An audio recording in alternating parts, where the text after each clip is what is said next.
The story begins in Denmark during the time of the Vikings. On top of a mountain, a giant is playing happily with his young child, a little troll. Suddenly, the chief of a Denmark tribe arrives with his men on horseback, planning to kill the giant. But before they can reach him, the giant spots them from a distance. To protect his child, he quickly picks him up and runs toward the other side of the mountain. However, the chief and his men surround him. The giant hides his child on the slope of the mountain and then tries to scare the men away instead of fighting them, hoping they will turn back. But the men do not leave. They attack him with arrows, spears, and burning torches. The giant loses his balance and falls from the mountain, dying instant. From his hiding place, the little troll watches everything in silence. Then Chief walks to the edge of the mountain and removes his mask. When he looks down, he spots the young troll. For a moment, he considers killing the child too. But because it is only a baby, he decides to leave it alive. Without telling his men, he turns back and rides away. The small troll then climbs down the mountain. Near the sea, he finds the lifeless body of his father. He tries to drag the body away from the crows and vultures, but it is far too heavy for him. Finally, he uses a sword to cut the body into pieces and carries them into a cave. There he hides the remains and begins living in the cave all alone. Many years pass, and the troll grows up. But every day when he looks at his father's severed head, he cries in sorrow and remembers him. Meanwhile,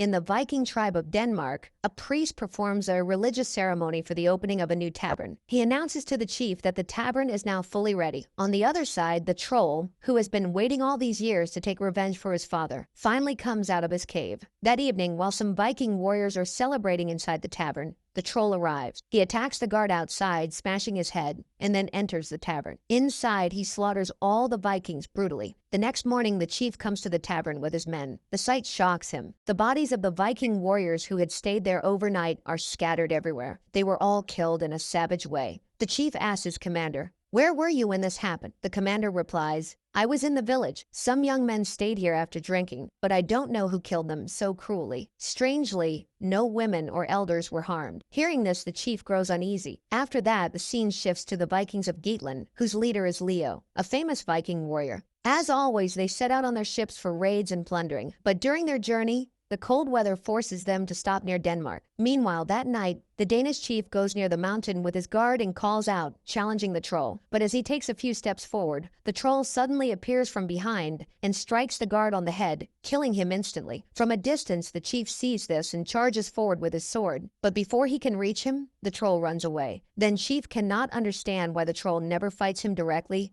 and only kills his guards before escaping each time. The next morning, the whole tribe gathers at the place of the killings. The chief's wife says to him, "Many of our Viking men have been killed. What will happen to their widows now? If this continues, soon only widows will remain in the village." The chief has no answer and no solution. Out of shame, he stays silent. Later, his wife goes to Lena, a woman who lives alone outside the village on the mountain. She asks her, "You can see death before it comes. Tell me, will my husband die the same way?" Lena replies, "You all cast me out of the community, calling me corrupt, and now you come to me asking for help?" The chief's wife says, "What happened to you was not my fault." Lena answered, "It makes no difference now. As for your husband, he will not die at the hands of the troll." Hearing this, the chief's wife quietly returns home. Meanwhile, the Vikings of Geatland, under the leadership of Leo, advance with their ship and land near the settlement where the tribe of Denmark lives. When a Danish horseman soldier sees them, he warns, "This land also belongs to Viking. If you came here to raid, then leave at once." Leo replies, "I am Leo, the famous Viking warrior. During our journey, we only wish to rest here for a few days. We have no plans to raid." The soldier says,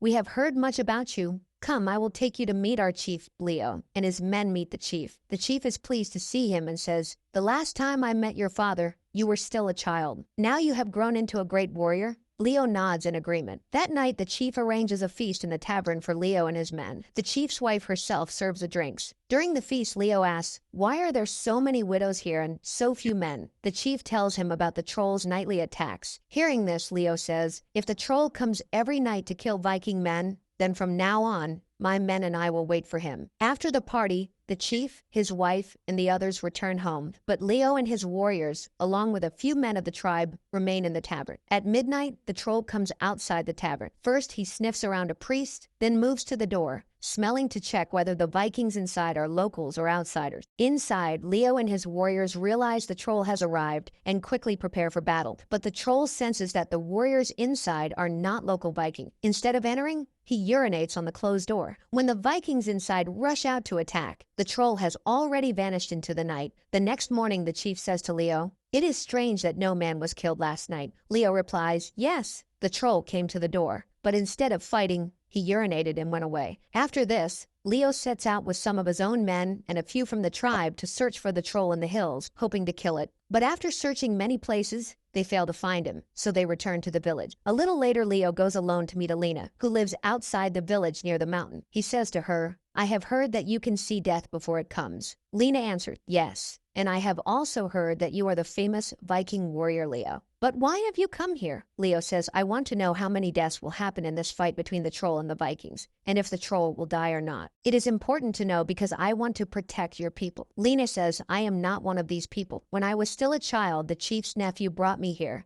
and forced me into a life of shame. As for your question, yes, I have seen the future. The troll will be killed, but many Vikings will also die, and the land will run red with blood. In truth, the people here deserve no better." Then Leo asks, "Why do you say that?" Lena answered, "Because of what they did to the troll. This is their punishment. You should stay away from this matter." Before Leo can ask more, his men arrive searching for him. They say, "Evening is approaching. We need to be ready." So Leo returns with them to the tribe. Later, Leo speaks to the chief in private and asks, "Has the troll ever killed a woman, child, or old person?" The chief answers, "No, he only kills our Viking men." Leo says, "That means he is intelligent and, in a way, disciplined." The chief looks surprised and says, "He is killing our people, and yet you are praising him?" Leo replies, "I am not praising him. I just think there must be a reason why he only kills men. Until now, he has not attacked us or your other villagers directly." The chief then says, 20 years ago, a troll was killed. Since then, none were seen. I don't know where this one has come from. If you are afraid of the troll, then don't fight." That evening, Leo and his warriors once again wait inside the tavern for the troll. When they hear the sound of his arrival, they rush outside with swords ready. But once again, the troll is nowhere to be seen. Disappointed, they turn back toward the tavern. At that moment, the troll quietly slips out from behind the rocks and heads back to his hiding place. The next day, Leo once again goes to see Lena and asks her, "Tell me, how can the troll be killed?" Lena replies, "Why don't you just return home with your men?"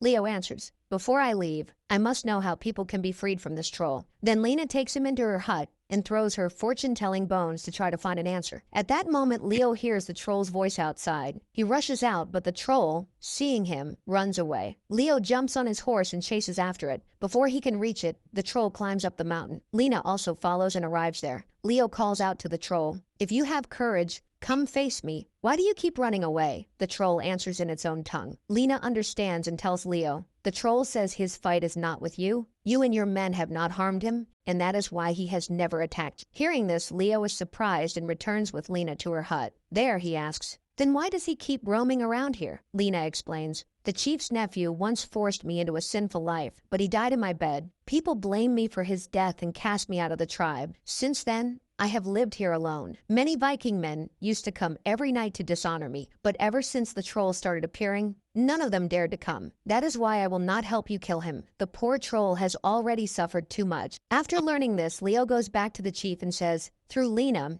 I spoke with the troll. He told her that the Vikings treated him very cruelly. That is why he is taking revenge." The chief looks uneasy and says, "I will talk to you about this later." As Leo is leaving to return to his men, he sees a disabled man being beaten cruelly by some children. Leo drives the children away. The man then says to him, "My father fought against the troll's father. That is why the troll killed all the men of my family. I know where the troll lives. You and your warriors can go there and kill him." Hearing this, Leo and his warriors set out by boat toward the mountain where the troll's cave lies. With the disabled man guiding them, they land near the shore and climb up the mountain until they find the only entrance to the cave. One Viking tries to climb down, but his foot slips. The others quickly pull him back up. After that, none of them have the courage to go inside. Instead, they urinate near the cave entrance and begin returning to their boat. But suddenly, from beneath the water, the hidden troll lunges at the Viking who had urinated near his cave, trying to kill him. But his companions strike quickly, forcing the troll to retreat back under the water. The Viking's life is saved. After this, the group goes back to the tavern and waits all night for the troll. But this time, the troll does not dare to enter. The next morning, Leo steps outside and sees that the troll has killed the crippled soldier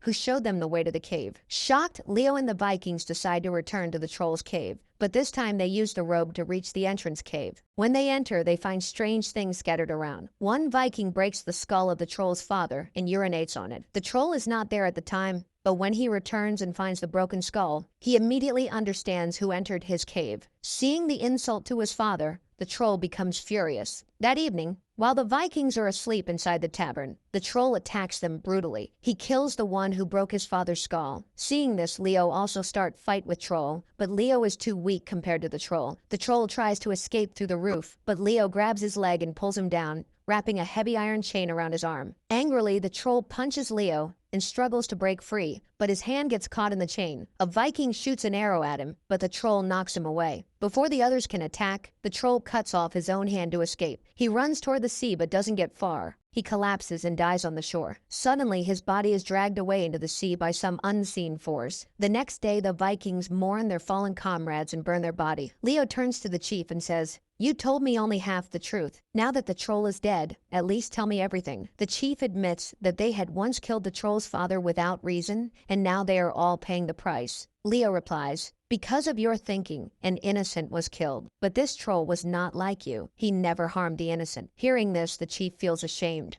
That night, the Vikings hang the troll's severed hand in the tavern and celebrate, believing the troll is finally dead. Afterwards, most of them return to their home. Leo goes to see Lena. She tells him, "As I said, the troll is gone, but you still have more wounds to suffer." She then reveals her past. Years ago, the troll had come to her. He had been with her once, but after that, he never touched her again. Strangely, the Vikings stopped harassing her. She also says Leo, he was not evil. He only carried the pain of his childhood. While talking, Lena and Leo grow closer and end up in each other's arms. At midnight, the troll's mother storms into the village. On her way, she kills a priest. She then enters the tavern and slaughters all the Vikings inside. She takes her son's severed hand with her. The next morning, a small boy secretly approaches Lena. She tells him to stay quiet, then quietly leaves with him. Meanwhile, the Vikings believe the troll is still alive and responsible for the new killings. They go hunting for him. At the seashore, they find another comrade's severed head. Leo's suspicion grows stronger. The troll might still be alive. He rushes into the cave alone, diving through the water.